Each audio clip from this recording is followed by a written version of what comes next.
L'instant de cette décision du maire de Cannes d'interdire donc le port du burkini sur ses plages, l'un de vos soutiens affichés, Jean-Pierre Arbet, secrétaire départemental des Républicains de Meurthe-et-Moselle, a récemment suggéré sur les réseaux sociaux de déporter une femme voilée. Il a publié une photo de femme voilée sur une plage avec ce commentaire « Nacht und Nebel » pour le sac poubelle. Donc Nacht und Nebel, nuit de brouillard, c'était le nom de code du décret de l'Allemagne nazie selon lequel il était possible de déporter en Allemagne toute personne représentant un danger pour l'armée nazie et à terme de le faire disparaître. Est-ce que vous voulez vous désolidariser de ces propos de Jean-Pierre Arbet?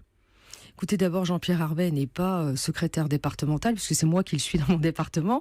Il est délégué de circonscription, je le connais très bien. Oui, vous le connaissez bien. Est-ce que vous vous désolidarisez de ces propos? Non, tout simplement parce que c'est vous qui en faites une interprétation qui n'est pas la sienne. Donc, il n'a jamais parlé de déportation. Et quand il a utilisé cette expression... nuit et brouillard. Justement, pourquoi il fait ça?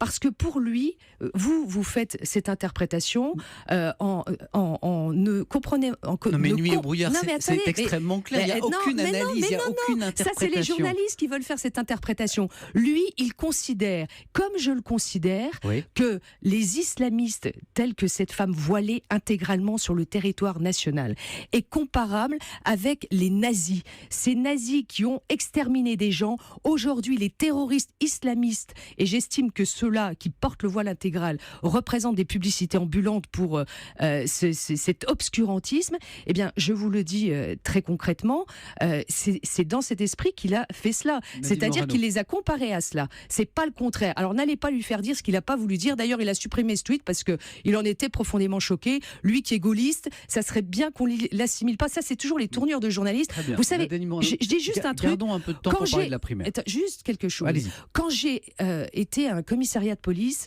avant les attentats à Paris pour signaler qu'il y avait une femme qui portait un voile intégral avec une valise à la gare de l'Est, j'en suis devenue quasi une délinquante. Eh bien ça, c'est fini. Il faut arrêter de faire des procès à ceux qui défendent des droits et ne pas faire le contraire. Entendu, Nadine Morano, c'est votre interprétation des propos de Jean-Pierre Arbet. Non, c'est